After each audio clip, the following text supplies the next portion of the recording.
भारत का ऑपरेशन सिंदूर जितना सफल रहा है उतनी सफल तारीफ इस समय पूरी दुनिया भारत की कर रही है।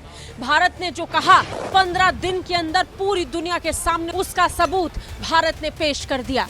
ऑपरेशन सिंदूर को पाकिस्तान की धरती पर अंजाम देकर भारत ने आतंकियों को तो मुंहतोड़ जवाब दिया ही है, साथ ही पूरी दुनिया को बता दिया कि भारत की जीरो टॉलरेंस की नीति सिर्फ कहने भर के लिए नहीं है, बल्कि भारत इसे मानता है। तभी मिसाइल के साथ भारत ने आतंकियों की बची कुची जमीन को भी तबाह कर दिया।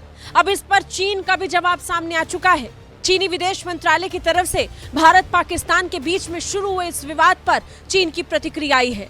चीन ने आतंकवाद के खिलाफ भारत की लड़ाई का खुला समर्थन कर दिया है। पाकिस्तान में भारत की जवाबी कार्रवाई के बाद चीन ने कहा है कि वो आतंकवाद के खिलाफ है। हालांकि चीन ने अपने बयान की शुरुआत में इस अभियान को खेदजनक बताया, लेकिन पाकिस्तान को इस पर नहीं जवाब देने के लिए भी कह दिया है। चीन ने कहा कि हम मौजूदा स्थिति को लेकर चिंतित हैं। भारत और पाकिस्तान हमेशा एक दूसरे के पड़ोसी हैं और रहेंगे।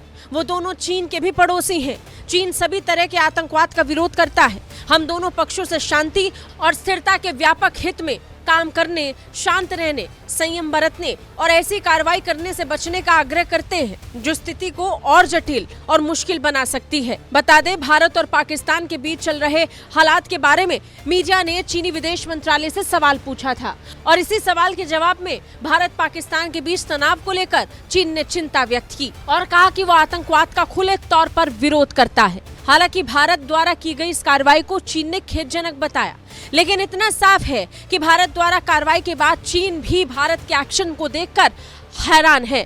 चीन ने मौजूदा हालात को लेकर चिंता जाहिर की है। वहीं चीन में इस समय भारत पाकिस्तान के बीच तनाव को लेकर जबरदस्त चर्चाएं हो रही हैं। चीनी मुखपत्र ग्लोबल टाइम्स वही छाप रहा है जो पाकिस्तानी मीडिया इस समय फैला रही है। पाकिस्तान मीडिया द्वारा फैलाए गए झूठ को भी ग्लोबल टाइम्स खुलकर प्रचार और प्रसारित कर रहा है। ग्लोबल टाइम्स वही संख्या और वही आंकड़े बता रहा है जो पाकिस्तान बता रहा है, लेकिन भारत ने साफ किया है कि उसने 9 ठिकानों को तबाह किया है। पाकिस्तान के अंदर भारत ने अपने मिसाइल हमले से आतंकवादियों के 9 ठिकानों को तबाह किया है, जिसमें लश्कर-ए-तैयबा, हिजबुल मुजाहिदीन और जैश-ए-मोहम्मद के बेस कैंप शामिल हैं। भारत का वार सीधे तौर पर आतंकवाद के खिलाफ था। भारत ने सिर्फ पहलगाम आतंकी हमले का बदला नहीं लिया, लेकिन पिछले कई सालों से आतंकवाद को खुलकर समर्थन करने के लिए पाकिस्तान में बैठे आतंकियों को खुली सजा दी है। ब्यूरो रिपोर्ट, भारत तक।